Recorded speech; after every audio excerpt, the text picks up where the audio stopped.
Yes, people, what's happening? Welcome back to the channel and welcome to another live stream. And tomorrow afternoon at Stamford Bridge, it is a huge game. Chelsea taking on Leeds in the reverse fixture, having lost 3-0 back in August under Thomas Tuchel. And that result really was the beginning of the end for Tuchel's time in charge of Chelsea. And it's very much the same for Graham Potter right now. A lot of reports suggesting that if he were to lose this game, he might not even get to see out the Dortmund game. This could be kind of sacked if you lose kind of situation here. So Potter could be a bit of a dead man walking in this game tomorrow. It's must win for Chelsea. Leeds obviously scrapping for their lives on the bottom of the table as well, just outside the drop zone. They need the points as well. There's a thriller last season, 3-2 to us last minute Jorginho penalty at the Bridge. I mean, I'll take that right now. I mean, I'd take a goal for God's sake. Like right now, it's been tough times at the Bridge. It's been a bit of a famine for us. We're hungry. We want goals. We want wins. We want points. We need points to get to that 40-point mark, and then we can push from there and kind of see what happens. But yeah, this is a huge game for Graham Potter, and it could potentially be his last game in charge if we weren't to get a favourable result. But there's so much to get stuck into. The board being divided on the future of Graham Potter, the goalkeeping situation.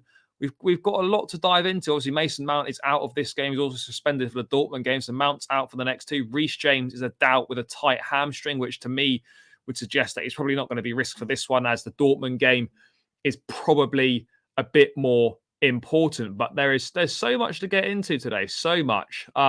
So I think we'll probably just start with Graham Potter. We've also got the interest of Josko Gvardiol as well.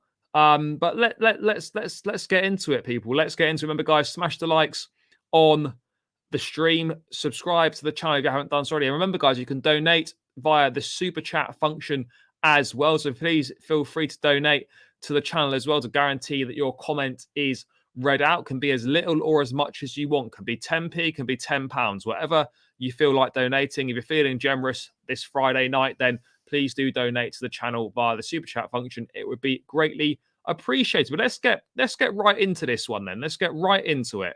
And we will start with the mixed feelings. This has been reported by Sami Mokbel and Adrian Kanjumba in the Daily Mail. Supposedly, there are mixed feelings amongst the Chelsea squad in regards to over Potter, with concerns emerging about whether he has shown enough force of personality to halt the team's slide and stamp his mark on the club and dressing room. The Chelsea board are also split.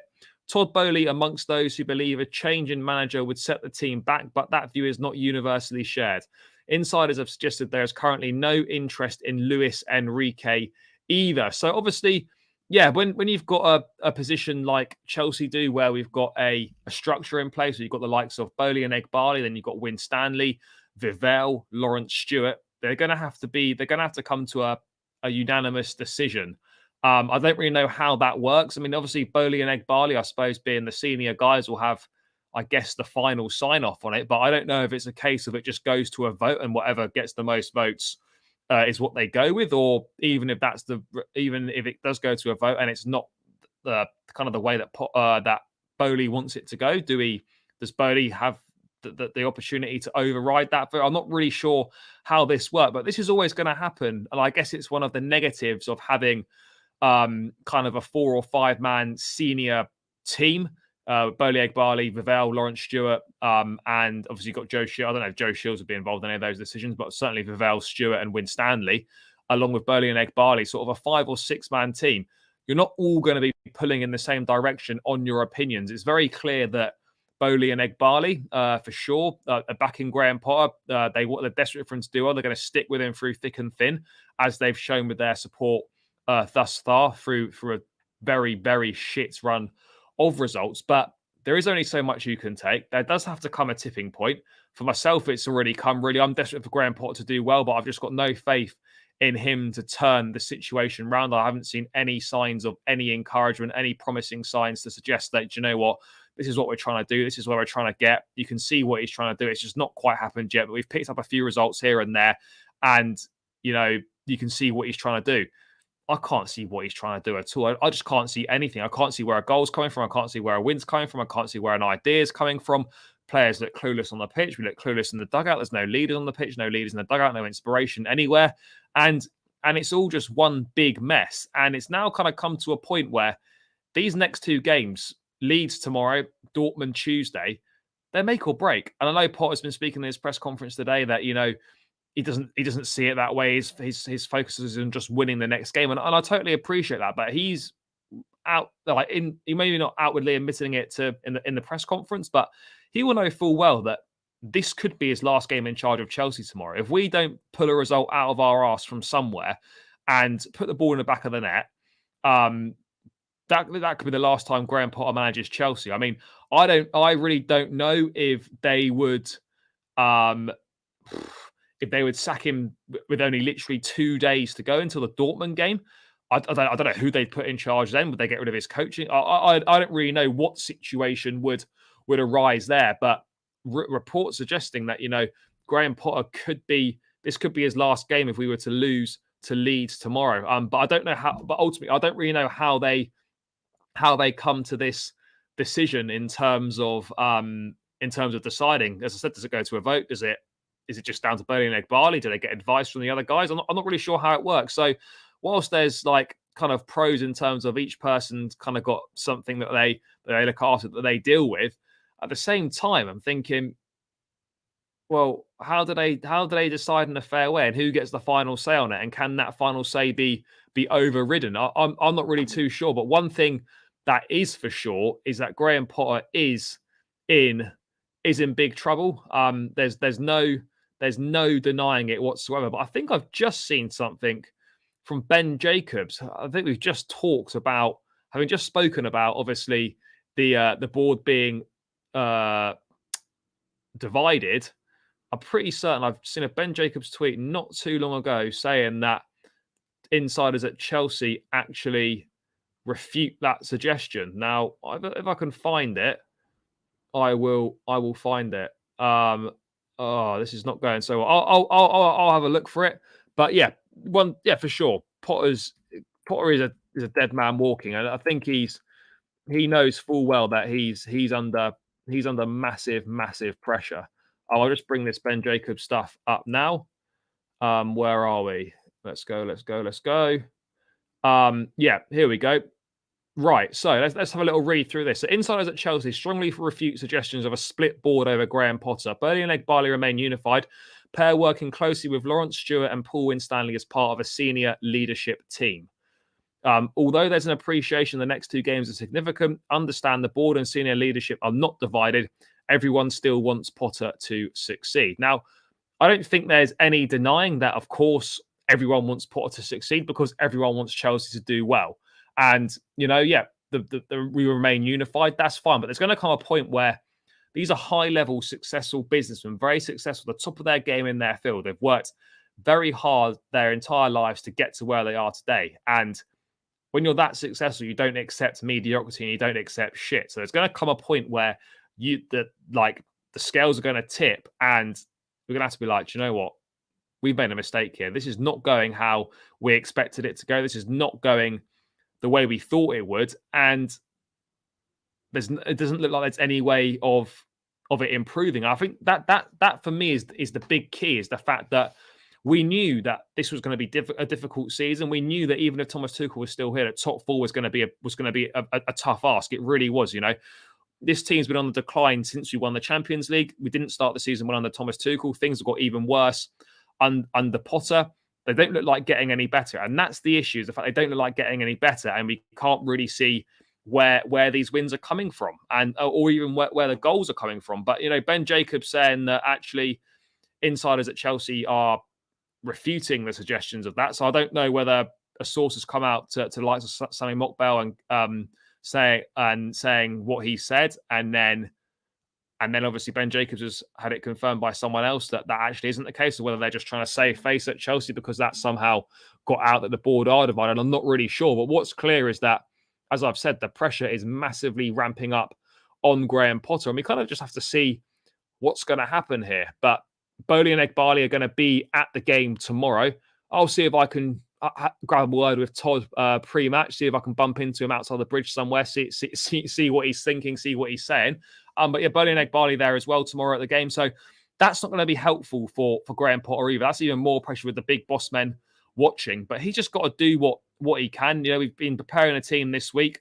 We just have to hope something different's happened. Obviously, not ideal that Mount's missing from a squad depth perspective. The fact that James is going to be a doubt with a tight hamstring, we probably aren't going to risk him because Dortmund game, as much as we need points in the league, the Dortmund game is more important because that's kind of all we've really got riding. So it's going to be interesting to see what happens. But Graham Potter under big pressure, that is absolutely clear. There's no two ways about it at all. This is Fabrizio Romano also saying that Chelsea versus Leeds is I'll bring it up now, but it's absolutely crucial for Potter.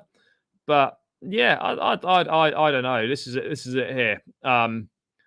Chelsea versus Leeds is crucial for Graham Potter. It's like a final. Chelsea have to win. Chelsea are internally exploring the causes of this current disaster. Now, I don't really know how much exploring it's going to take because I can tell you why we're shit, because we score no fucking goals and the confidence is low. No one looks like they've got a clue what they're doing. The manager looks out of ideas. Nothing's going right.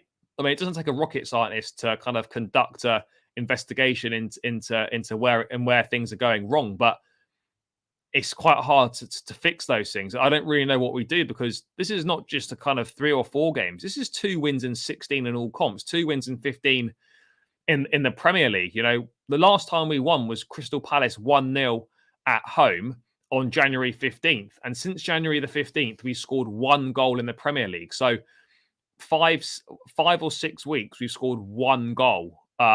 That's not good enough. That's unforgivable.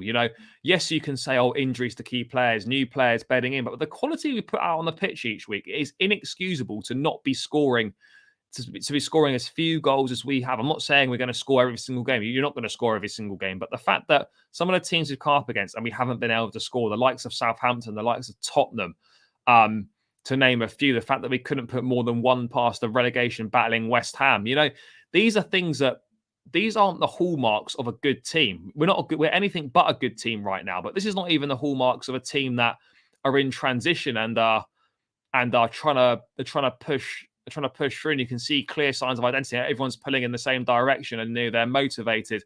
They're getting inspired from the touchline, from behind the scenes at the training ground, and all this. It just doesn't look like that. And this does point to me as like, I know outwardly Graham Potter's giving off like a happy persona, but I think inside he'll know he's under massive pressure, massive pressure, the most pressure he would have ever been under in his short spell as Chelsea manager, and probably the most pressure he's ever been under in his football career.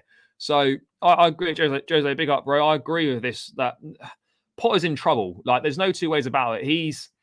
It might not be coming like publicly in the press and whatnot, but I think the vultures are starting to circle in terms of enough is enough. And that tipping point I was on about earlier, I think that is coming. And I think it's very clear that's coming because, you can't keep going on. Yes, you want to back a manager. Yes, as fans, we want to have a more stable long-term manager. We want to build more towards a long-term plan where we're not constantly chopping and changing the manager. But those two things can coexist in terms of you can want a long-term plan, but you can also admit that the solution that they provided in September, who they thought was going to be right, is now actually perhaps not looking like it was going the way that they thought it was going to go. And there's no shame in admitting you've made a mistake and kind of like making a change before things get even worse. And every week we say, I say, it's not going to get worse this week. It can't get worse this week. It does. The last 3 weeks are a prime example. Southampton, we think we've hit rock bottom there. We go to Tottenham, we lose. Leeds aren't that good. They got Javi Gracia in. They beat Southampton 1-0, something that we couldn't do. Maybe they're still riding a new manager, bound to be Gracia's second game in charge. They got some dangerous players, like Willy Nonto, Jorginho Rutter, Somerville, Sinisterra. Obviously, Tyler Adams and McKennie in midfield. Wover's been decent at the back. They've got a good keeper in Meslier. They are where they are because they've not been good enough this season. But it'd be very naive of us to think that, they're not going to be a threat, because they absolutely are. And at the moment, any team is a threat. Is a threat to this Chelsea team. You know, we're so easy to play against. We're so easy to beat. You know that if you get the first goal against us, that's it. That really is. It's as simple as that. You know that's kind of the way it goes. You get a goal against us, you go 1-0 up, and that's that. It's simple as that. Simple as that. It really is. We're a soft touch right now. You get the first goal, as I said, and that's that. You know, we fold, and we know we're not going to win, and we know we're not going to win either. RD, big up, bro. Potter Hive in full swing there. I've got to be honest, mate. He's dead man walking at the moment. A loss tomorrow, and I think he's done. Like Matt Law saying that it's unlikely that he even gets the Dortmund game if we lose tomorrow, which is quite something, really. It really is because of the short turnaround. But that's kind of the way it goes. What's this here? Oh no, that's the wrong one. Let me try and find it quickly. About is that it? No. Is that it? No. I'll find it. Oh, anyway, I don't think I've got it up, but basically, Matt Law's report saying that, you know, if Chelsea lose tomorrow, then it looks like that Graham Potter could be on his way. That's the situation we're getting. But let's talk about this situation here in terms of I don't like talking about manager replacements when a current manager is still in the job and he needs the support and we need to get behind the team. But the reality of the situation is, you know, that we've got to address this news. We simply have to. So Luis Enrique wants to return to management as soon as possible. He's ready and looking for the right project. Let's see what happens with Graham Potter on Chelsea. But then subsequently, in that same Daily Mail article with Sami Mokbel, according to his sources, that Chelsea haven't internally looked at Luis Enrique or are thinking about him. Now, for me, I don't want to shit on Enrique's achievements as a manager because he's done well for himself. You know, he did very well at that Barcelona team. Look, it's hard not to, and it's not an accurate representation of how good a manager is by winning the treble with Messi, Suarez, Neymar, front three, Xavi, Iniesta, Busquets. You know, this is not an accurate representation of how good a manager you are. Yes, his work at Roma was crap, but that was a while back now. I don't know how accurate that is of his managerial ability either. And then you look at the work that he did for Spain. They massively underachieved at the World Cup, went out in the last 16 to Morocco on penalties. The style wasn't great. It's not evolved since the days of Spain's great success. 8 Euros, 10 World Cup, 12 Euros. Like, it's for me, I like Enrique. I think he's a good manager, but I look at him and I just think, I actually don't think this guy is that good. That's just my opinion. Like, is he a better manager than Graham Potter? Yes, he's got a better CV, but is he a significant upgrade and a world-class coach that people keep banging on about? I don't think Luis Enrique is a world-class coach. Yeah, he's got a bit about him. He's got a bit of charisma. He does the Twitch streams and stuff. You know, he's that sort of guy. But I look at Enrique and I just think, I don't really know if we're actually getting a top manager if he comes in. You know, there's slim pickings. You look at Enrique, you look at Zidane, Poch, and then you think, well, Zidane and Poch weren't right in September, as I said a number of times. They were overlooked then.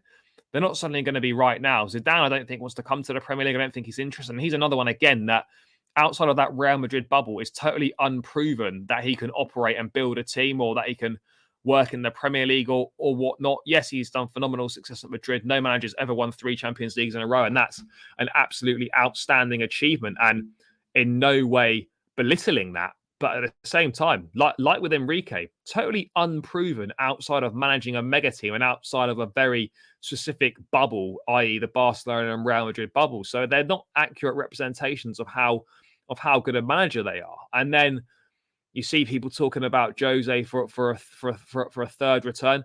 Mourinho is not going to leave Roma mid-season. You're not going to get a top manager out of a current job to join Chelsea in March when there's a couple months left of the season.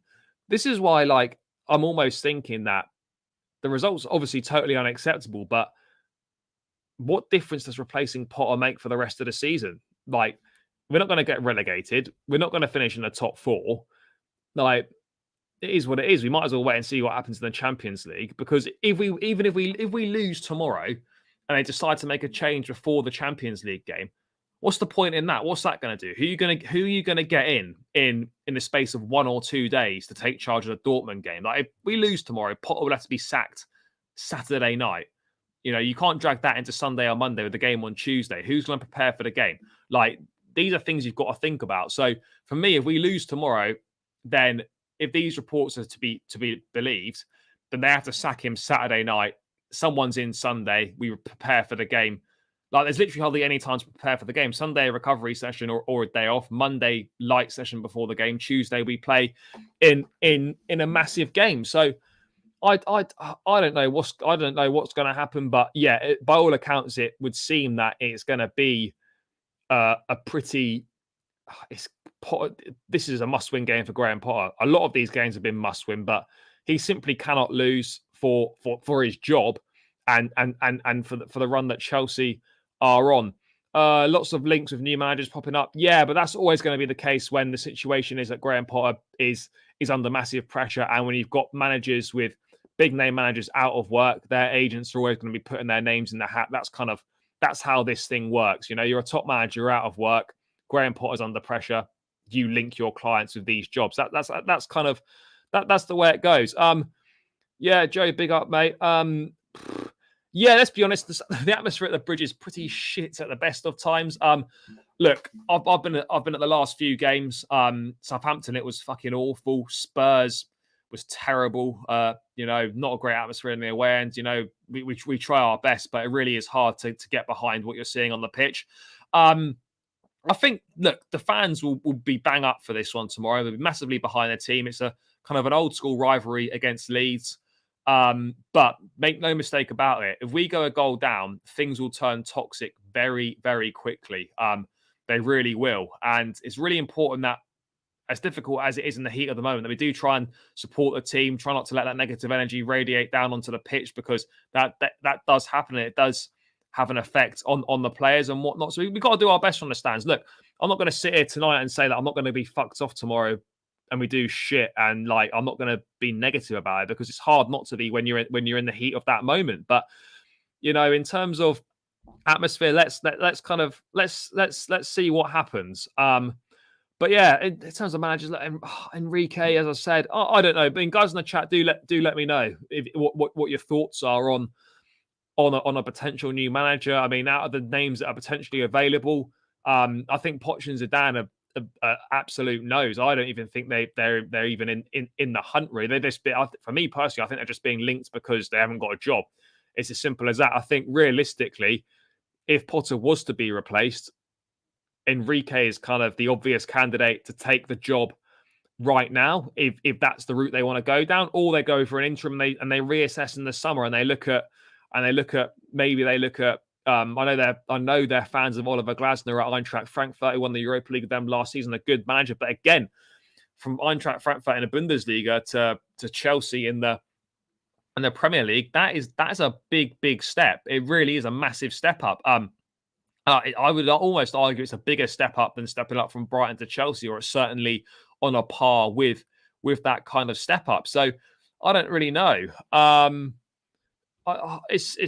mean, look, Tommy, you can say we're a better team. We're a better team than Southampton. We're a better team than West Ham.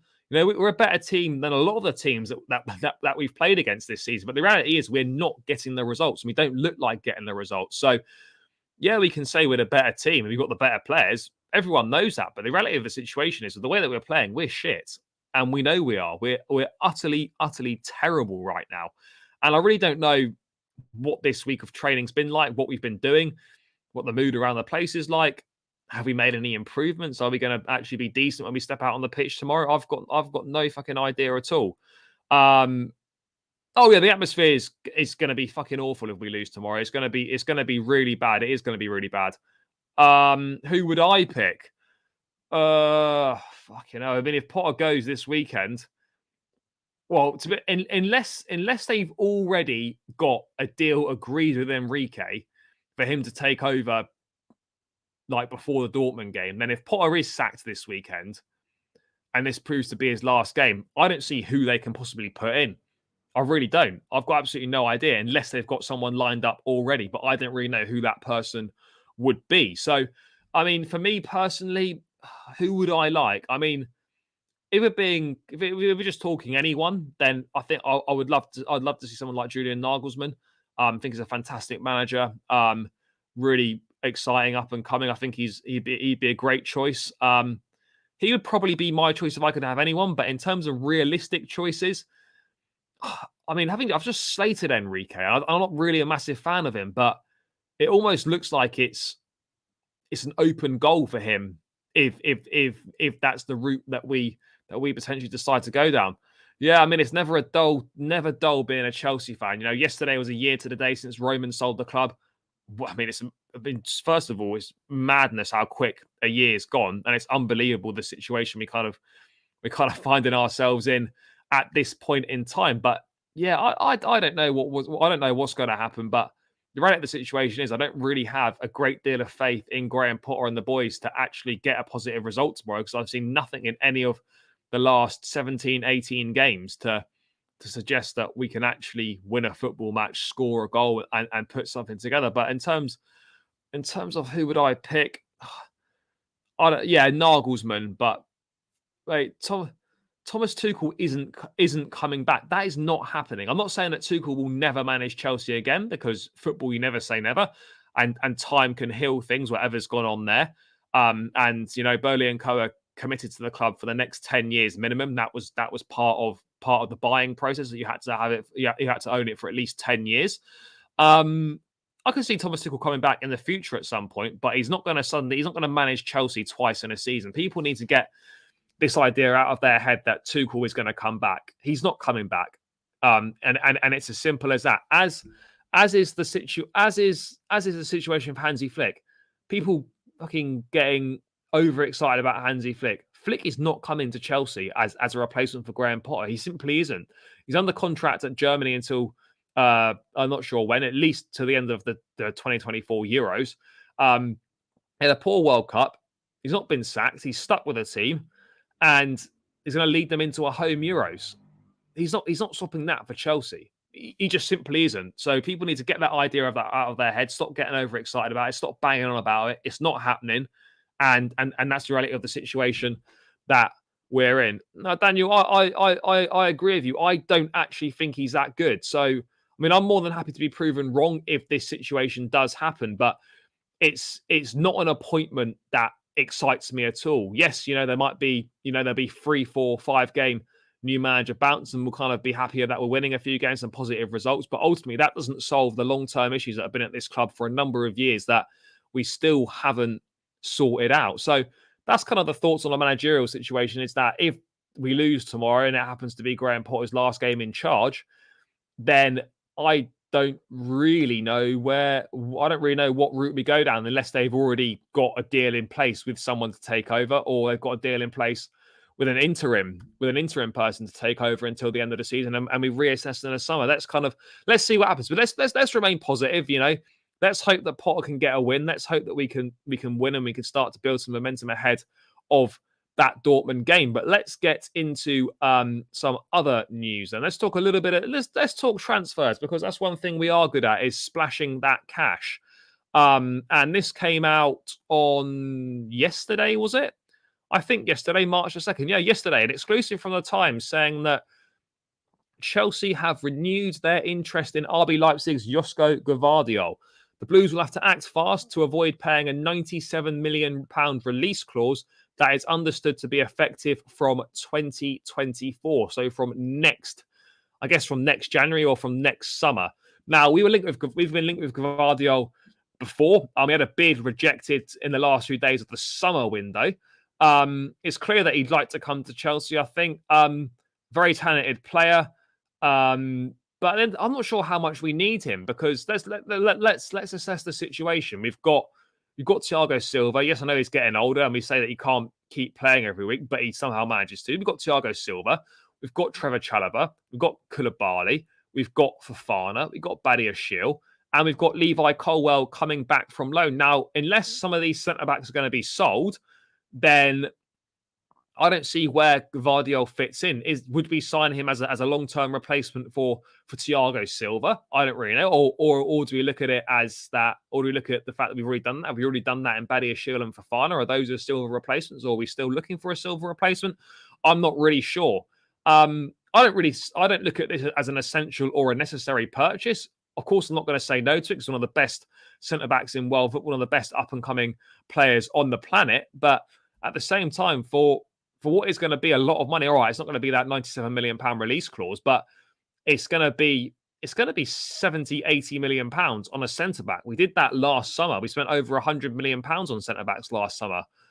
We bought another one in Badiashile in January. I just don't really see where this fits in. I'm not against it, but it shouldn't be at the expense of other priority positions, i.e., a goal scorer, and continuing to revamp the midfield.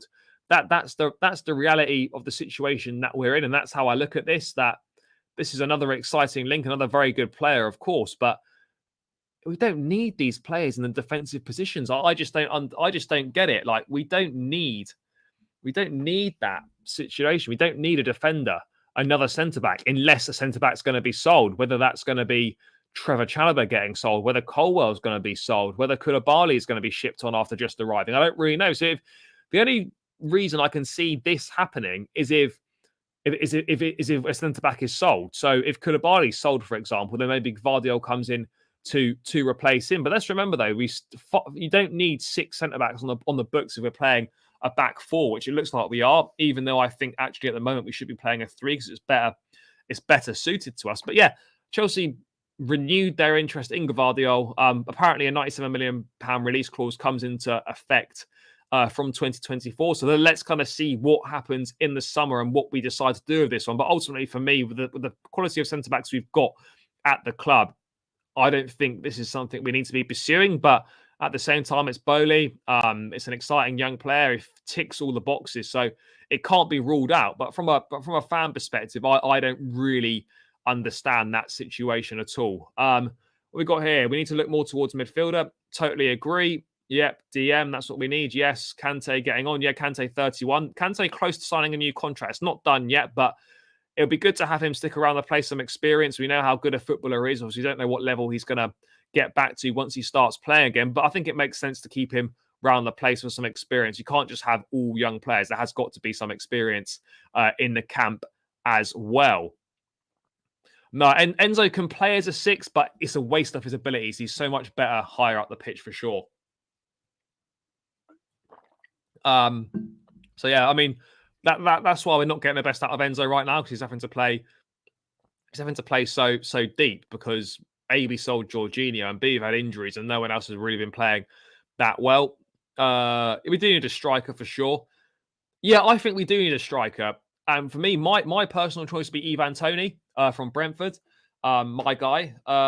That's who I'd pick.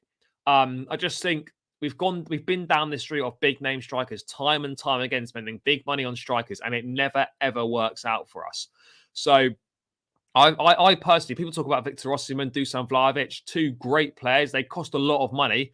Ivan Toney, in terms of quality and talent, obviously not as good as those guys, but in terms of what Chelsea might be looking for, and in terms of kind of suiting the system, suiting the league, and he knows the league inside out, and he's the profile of centre forward that we've had great success with. I'm not comparing him to Drogba or to Diego Costa, but in terms of style and physical attributes, he's very similar to those 2 players, and that's the style of forward that we've had the most success with in the past. So for me, my choice on this one would be Ivan Toney over the likes of a Dusan Vlahovic or a Victor Osimhen. I don't want to see Tammy Abraham coming back. No, I don't want to see Abraham coming back either. I don't think he's good enough. If I was Chelsea, I would swap Havertz for Felix and some cash and get someone like Jonathan David. I mean, swap deals in football, they're almost impossible. I can't see any swap deals happening. Felix, again, for me, the only way it makes sense for Felix to stay is if Havertz is sold. I don't think there's much point having both of them. Jonathan David is another one. Graham Potter supposedly is a fan of David. I've watched a bit of David at Lille. I think he's a good player. Not having the best of seasons this season. not as good as previous seasons that he's had, but he's a good player. I'm not sure. He obviously wouldn't cost as much. But again, is he a centre forward, or is he more someone that plays at the left and the right? I don't really look at him as an out-and-out centre forward, and that really depends on. We have to depend what route we're going down. Are we going for an out-and-out number 9, or are we going for someone that's comfortable at centre forward but can play either side? I'm not really sure what route we're looking to go down here. King Magesh, big up. We need Havertz out and get Osimhen in for him. I mean, if only it was that simple. If only it was that simple. I agree that Havertz needs to be sold. Osimhen will cost over £100 million. And again, I don't really know how good he'd actually be in this Chelsea team. He plays as a 9. What, Nkunku plays as a 10, or Nkunku plays left or right? Look, there's so many options, so many questions. I think Tony would be a really fantastic fit for us. I really honestly do think he'd be perfect for us. But let's wait and see what happens. Let's see what happens see how long he's going to be banned for the betting infringements. I'm not really sure what's going to happen there. No, I agree, Daniel. I don't want to pay that either. And that's always the worry when we pay big money. I mean, I'm not comparing Osimhen to Lukaku in the sense of the players they are, but everything that Osimhen's doing in Serie A is what Lukaku was doing that season and what we all got excited about. And then everyone said, oh, it's only Serie A. So, it's the same with Osimhen. It is Serie A. How accurate a representation is that? Look, he's having a phenomenal season. Yes, he's been doing it in the Champions League as well. Napoli are such an exciting team, but there's always that part of me that would think, look, Victor Osimhen, great name, great player. I'd love to see him in a Chelsea shirt. But the reality of the situation is that likely to work out? And I'd have to be edging towards that. Do you know what? Maybe this isn't going to work out. This is an interesting one. I'm not really sure. The rumours aren't going away. The noise isn't going away. Liverpool are certainly interested in Mason Mount. There's no denying that. I obviously don't know how interested he would be in the move. He's obviously now represented by his dad, Tony, so hopefully that might speed negotiations up. But things are going to happen in the summer, one way or another. Mount's either going to sign a new contract at Chelsea or he's being sold because the boards and the new owners don't want players to run down their contracts. If it gets to 2 years left and you don't want to stay, then you're being sold to avoid Rudiger, Christensen, Kante, Jorginho type situation. So I still think Mason Mount stays, but I've got to be honest, the idea that he will leave the football club has definitely increased. There's no denying that whatsoever. That is certainly true. Before I get into picking the team, let's just move on to some other news that I think it's this one. Yeah, this is it here. About goalkeepers, that from that same Daily Mail Sport article, Chelsea are currently planning to prioritise a backup keeper in the summer as Kepa Arrizabalaga is deemed to have performed sufficiently enough as the number 1. Mendy's turned down a number of incentivised new contract offers. I think we knew that anyway. This is an interesting one because the goalkeeper position is always one that I've looked at and thought, if we're going to challenge and win the Premier League, which is what we want to get back doing as soon as possible, is Kepa a good enough goalkeeper to win you the Premier League? Is he a Petr Cech or Thibaut Courtois mould? Is he as good as Edison and Alisson, keepers that are going to win you the Premier League? Look, his renaissance or his rebirth, whatever way you want to phrase it, it's been fantastic and he's been great this season. He's only made a couple of errors and he's been very, very reliable for us. But I just look at Kepa and I think, is he a long-term number 1? And is he the sort of goalkeeper that's going to save you X amount of points each season and contribute to winning you a Premier League? That's the big question. But the situation is, what route do we go down? Because we're either buying a number 1 or we're buying an understudy for Kepa. We're not going to have a situation where we've got 2 goalkeepers of the same level. It's going to be very much Kepa number 1 if that's the case, and then an understudy goalkeeper. I think it's a bit too soon for Slonina, but I don't really know who comes in. Look, I think Kepa's done very well. Long term about him being a number 1, I'm still a little bit unsure. I really am. I don't know how that's going to work. Look, he's playing really well right now, but I know what he can do and how bad he has been for us. Hopefully those days are behind us and he doesn't really go through too much of a blip in form. We made a couple of mistakes this season, but he's bounced back from them very well. And it is great to see him doing well. But at the same time, I do think that is a position that we can certainly do better in. But in terms of world-class number 1 keepers that are A, going to be available and B, are going to be sort of in and around the price that Chelsea want to pay for them, there's not many of those. You can talk about Ter Stegen, Oblak as 2 obvious ones, but I don't know. I mean, the one that is doing the rounds is David Raya at Brentford, the Spanish goalkeeper. Now, out of contract in the summer, has turned down a number of new contracts. Doesn't look like he wants to stay at Brentford. But would David Raya really swap being Brentford's number one to come and be a number two at Chelsea?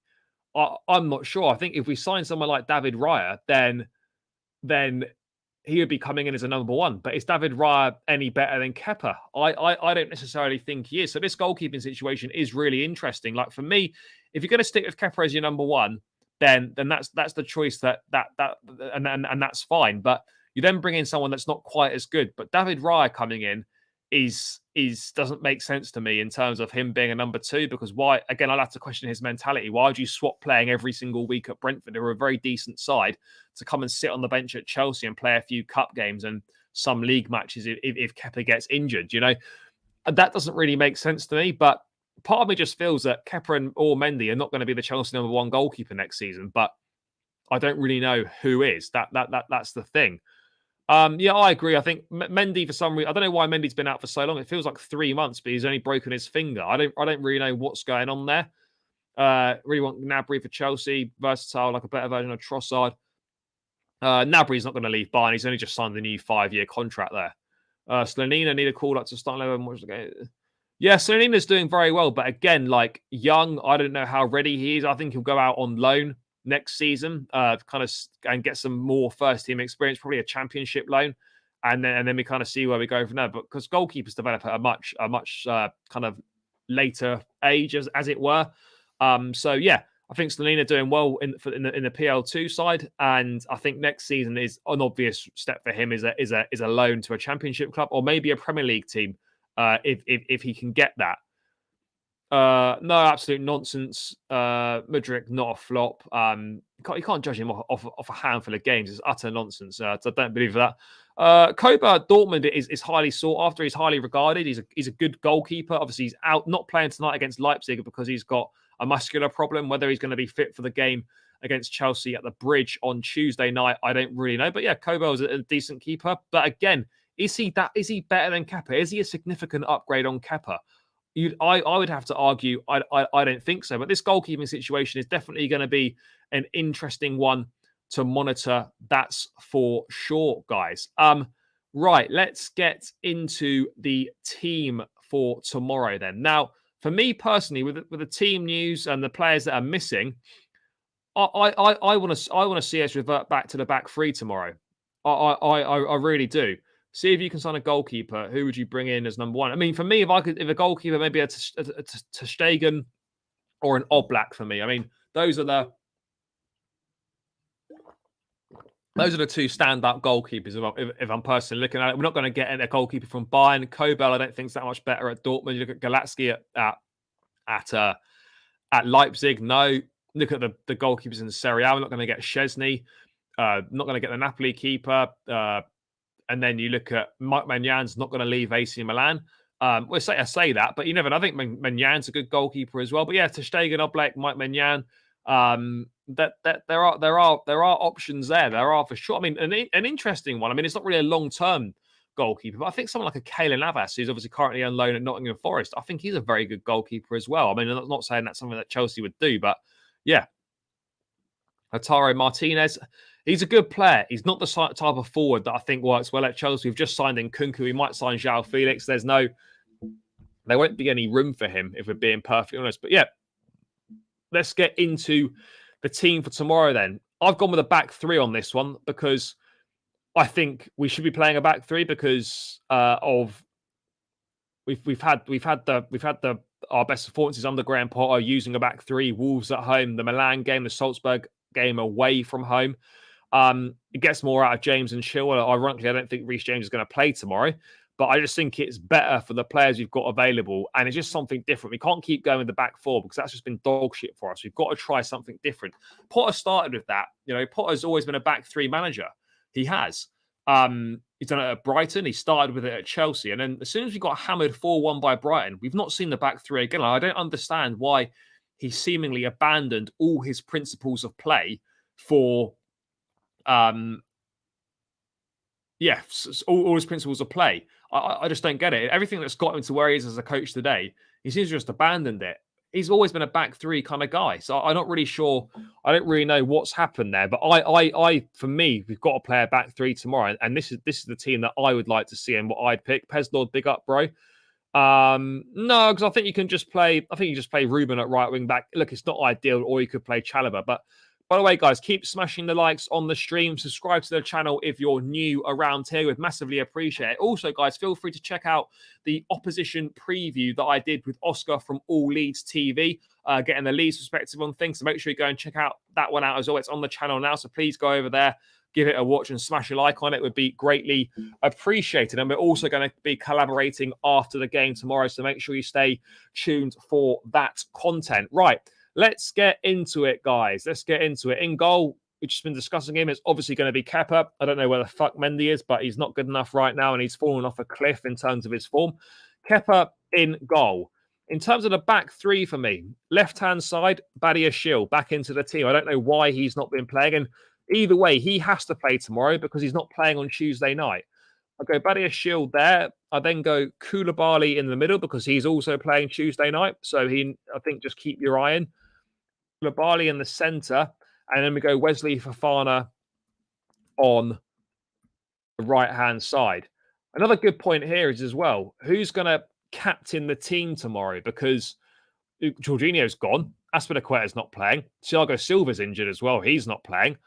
I wonder who's going to be the captain tomorrow. Is it going to be Kepa? Is Sterling going to captain the team? I'm not really sure who's going to be the skipper tomorrow. But yeah, let me know your thoughts in the chat, guys, on who you think is going to captain the team tomorrow. But that is the back line that I would go with. No, because Badiashile is a left-footed centre back, so he always plays on the left there. You think Chile's going to captain the team? Let's move on to now the right wing back situation. Aspie's still out with that concussion thing. Reece James a doubt with a tight hamstring. With Reece James, it's one of those where we do need him for this game. We desperately need to win, but at the same time, we don't want to. If he's got hamstring tightness, we don't want to risk him, and then he gets injured and he misses Dortmund. I'd rather him miss this game and be fully fit for Dortmund, because that game is more important, even though this one is still really important. But if there's any doubts, you don't risk Reece James from the off. If he can play from the bench, then have him on the bench and keep him there. But for me, it's kind of obvious that Reece James is not going to start, which gives you two choices. You either play Trevor Chalobah or you play Ruben Loftus-Cheek there. And for me, I'm going to go. I'd go Loftus-Cheek and the right wing back. I mean, it feels like a slight throwback to the Tuchel times, but we kind of needs must at the moment. I'd go Loftus-Cheek over Chalobah in this right wing back situation. I mean, that is the choice. It's Loftus-Cheek or it's Trevor Chalobah there. And I just think Ruben at right wing back is a bit better than Trevor Chalobah in my opinion. But again, I wouldn't mind if Trev played there either. So let's kind of wait and see what happens. I mean, I'm fully aware that we're probably not going to play a back three, but this is what I would go with. On the left-hand side, again, Cucurella's not been in the squad for a while.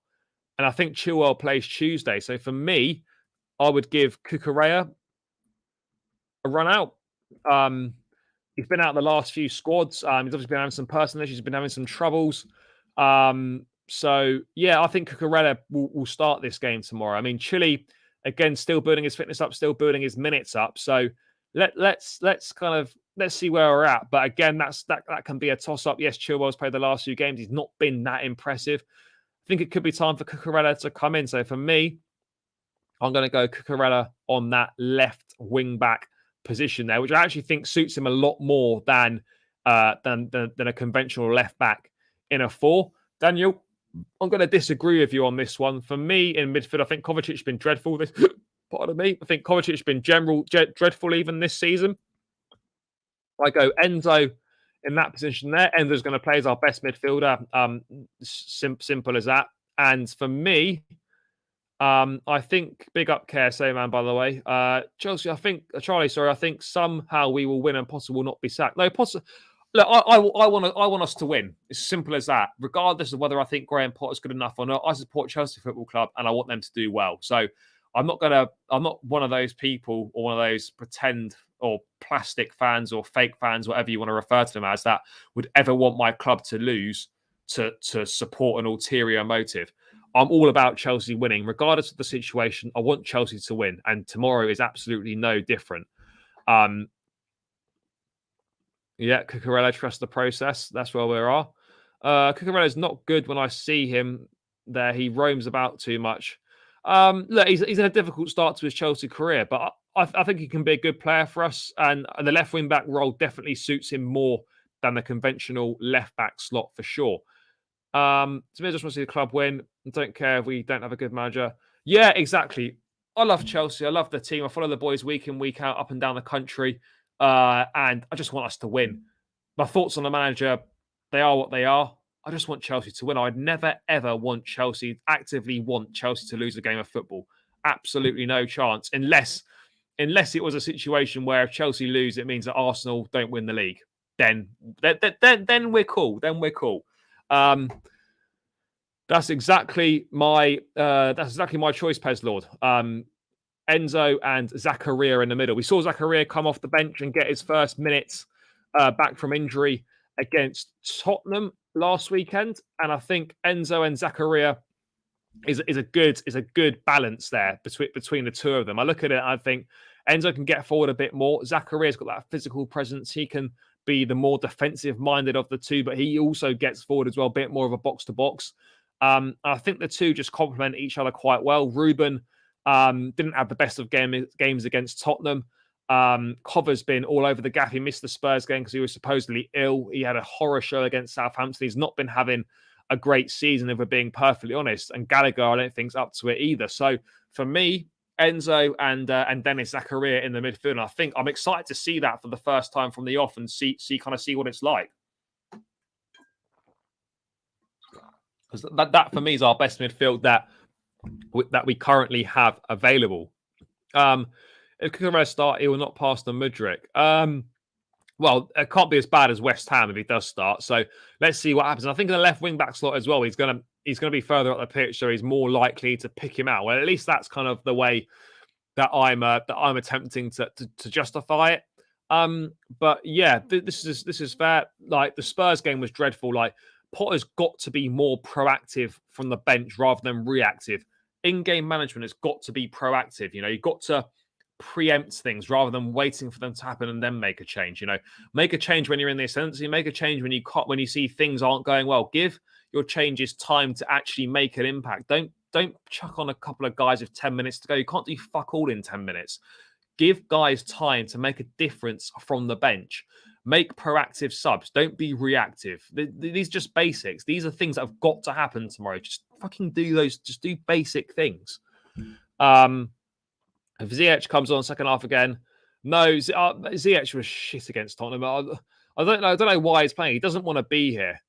No, I think this. I disagree. I think that the balance for me with Enzo and Zakaria is a good balance. Ruben gets forward well. Right, doesn't defend as well, but the back three, Fofana can come across and deal with any space there.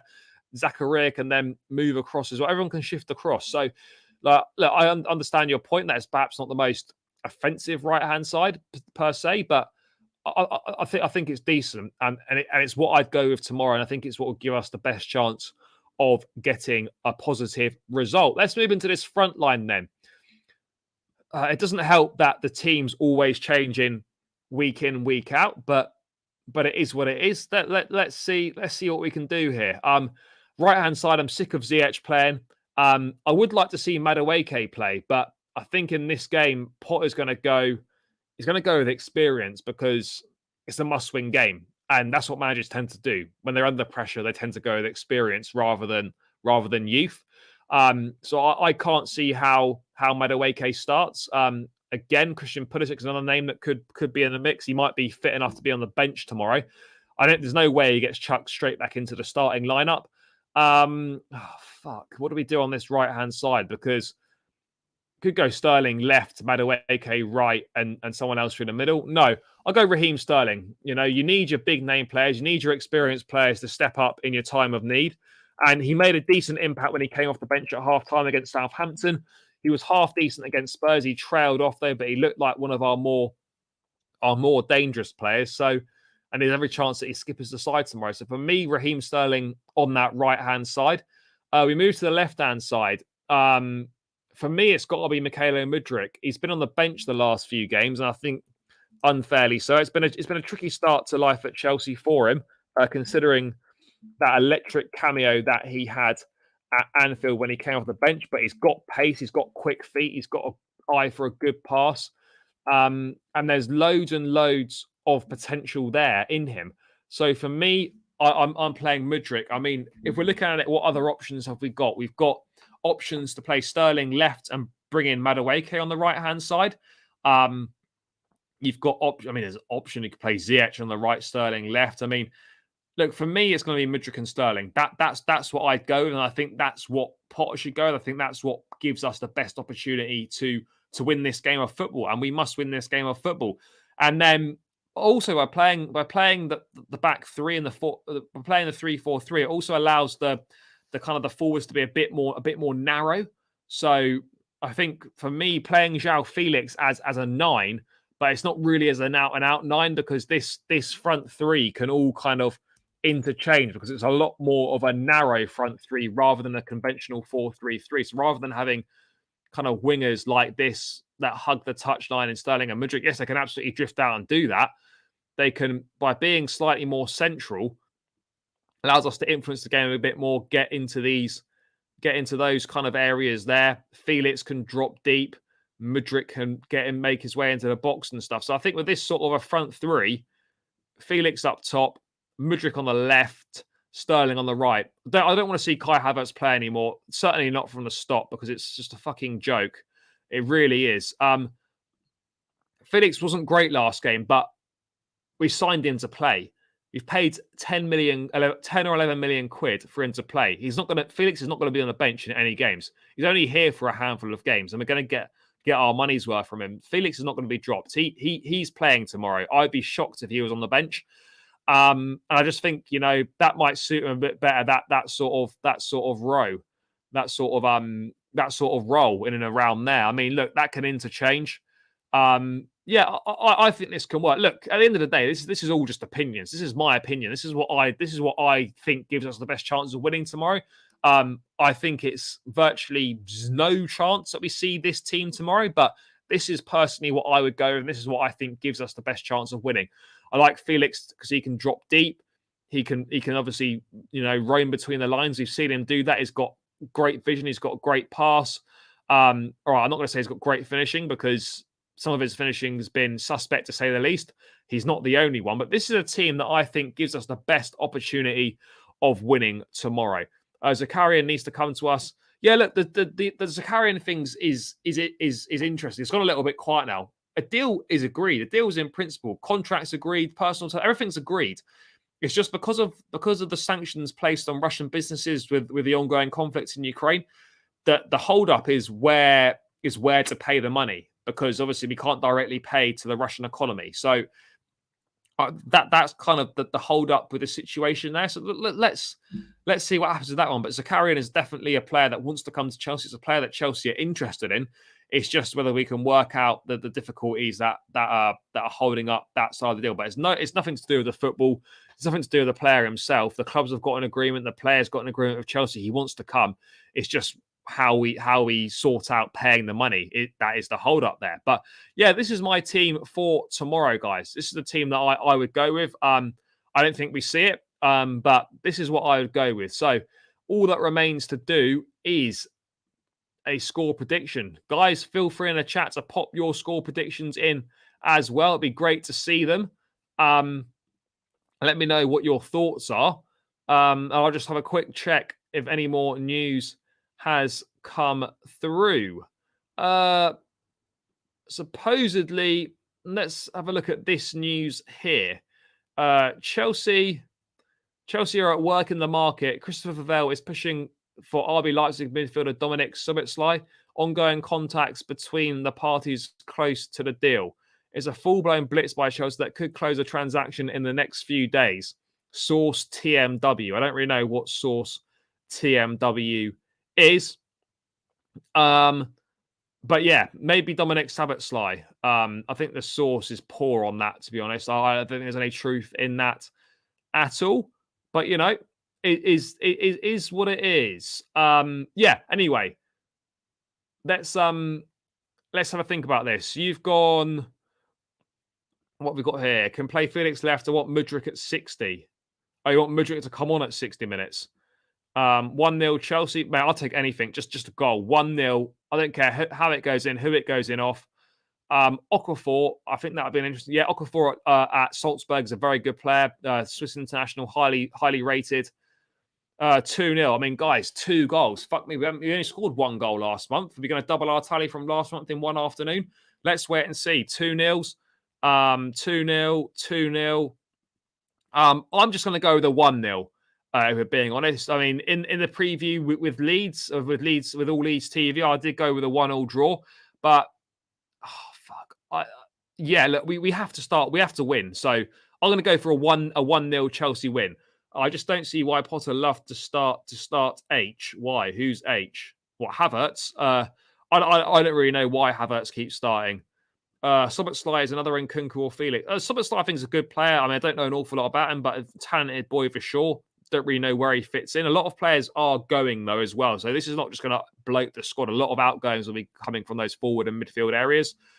I'm not confident because we can't put the ball in the net. Yep, mate, join the club. Join the club. I think that's pretty much every Chelsea fan. Not confident because we can't put the fucking ball in the net. And that's the reality of the situation. It's hard to be confident going into these games because we know that we're shit right now and we can't see any signs of improvement and where things are going to get any better. And that's a difficult part of the situation right now, is that you can't see where it's going to get any better. You really can't. I have absolutely no confidence just praying for a win. That's what we need. Prayers, just one of these, isn't it? Look to the gods, one of those. Let's see what we can do. We need some intervention from above. We need something. I've got no confidence at all, but I'm going to go for a 1-0 win. Whether I think it or not is another matter. Just trying to speak it into reality.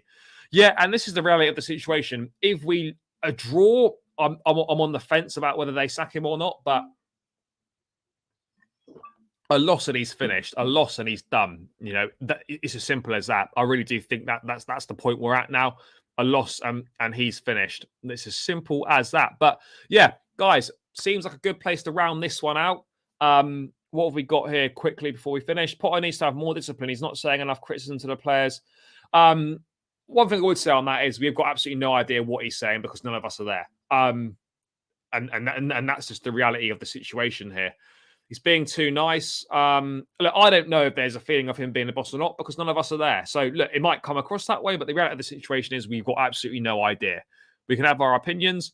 I think even if draw, he's finished. Yeah, draw on the fence, but yeah, I think we have to win. It's as simple as that. It really is as simple as that. It's do or die for Potter. I would try and round this out with some sort of Harry Potter-based pun about dying or something, but I can't really think of one, so we're not going to go there. But yeah, guys, it's a massive game tomorrow. I'll be at Stamford Bridge myself. We've got to get behind the boys, behind the team, cheer the lads on, try and stop this rot that keeps getting worse and worse every week, even though we don't think it can. But yeah, guys, thank you so much for tuning in. Thanks for getting involved in the chat. Make sure you smash the likes on the way out. Subscribe to the channel if you haven't done so already. And also, guys, make sure you head over to the channel and check out the preview with Oscar from All Leeds TV to get the Leeds perspective on this game. Go over there and check it out. It's about a 20-minute video or so.